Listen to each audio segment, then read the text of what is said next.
Hello guys. आज फिर से हम पार्ट्स ऑफ स्पीच के ही कुछ पार्ट को आगे बढ़ाते हैं। तो आज का है प्रोनाउन। सबसे पहले हम देख लेते हैं व्हाट इज प्रोनाउन। प्रोनाउन वे वर्ड्स हैं जो संज्ञा के बदले बोले जाते हैं। The words which are used for noun are called pronouns. तो प्रोनाउन के अलग अलग प्रकार हैं। प्रोनाउन जैसे सबसे पहले मैं आपको बताऊं, पर्सनल प्रोनाउन है। पर्सनल प्रोनाउन व्यक्तिवाचक सर्वनाम हिंदी में कहते हैं। मीन्स क्या हुआ, जिस प्रोनाउन से पुरुष या व्यक्ति या जानवर हो या अन्य किसी वस्तु का ज्ञान होता है उन्हें पर्सनल प्रोनाउन कहते हैं। जैसे I, you, we, they, he, she, it आदि, ये सब क्या हैं, ये पर्सनल प्रोनाउन हैं। इसके बाद पर्सनल प्रोनाउन को हम एक बार और पढ़ेंगे आगे। आज मैं यहीं तक रखता हूँ क्योंकि हमें काम आएगा पर्सनल प्रोनाउन की, हमें आवश्यकता है। तो जब मैं आपको पैसिव वॉइस और एक्टिव पैसिव और डॉट डॉट पढ़ाऊँगा तो पर्सनल प्रोनाउन को फिर से एक बार देखेंगे। दूसरा प्रोनाउन मैं लेता हूँ इंट्रोगेटिव प्रोनाउन। ऐसे वर्ड्स जो संज्ञा के बदले बोले जाते हैं लेकिन प्रश्नात्मक होते हैं, इंट्रोगेशन करते हैं हम, तो ऐसे शब्दों को हम इंट्रोगेटिव प्रोनाउन कहते हैं। फिर से बता देता हूँ, जो प्रोनाउन प्रश्न पूछने का कार्य करता है वो इंट्रोगेटिव प्रोनाउन है। जैसे हु, हुम, वाट, विच, हुज, ईटीसी, ये पर्सनल, ये सब हो गया इंट्रोगेटिव प्रोनाउन। इसके बाद हम बात करते हैं रिलेटिव प्रोनाउन। रिलेटिव प्रोनाउन भी देखिए संबंध से संबंध, ये मतलब है संबंध कारक है, यू कैन से, हिंदी में कहते हैं।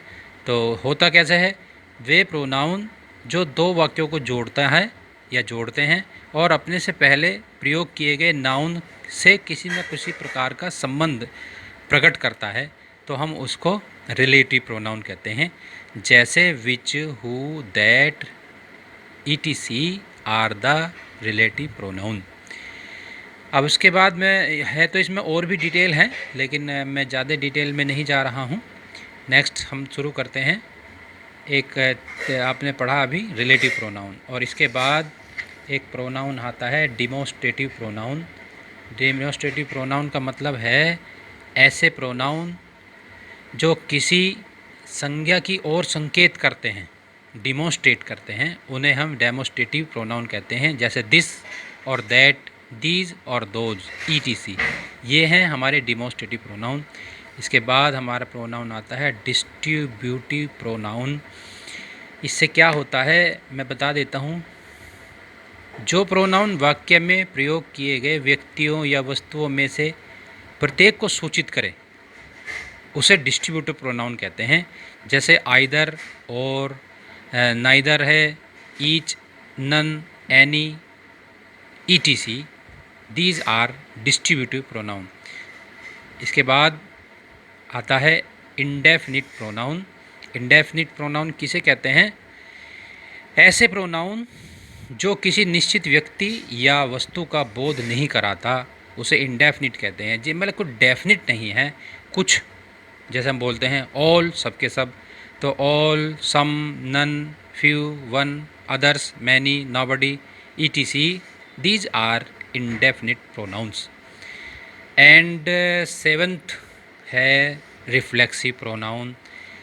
ऐसे प्रोनाउन जिस प्रोनाउन से काम का प्रभाव कर्ता पर पड़ना प्रकट हो, अन्य किसी पर नहीं, उन्हें रिफ्लेक्सिव प्रोनाउन कहते हैं। जैसे himself, myself, themselves, herself, etc, ये सकर्मक क्रियाओं के साथ आते हैं।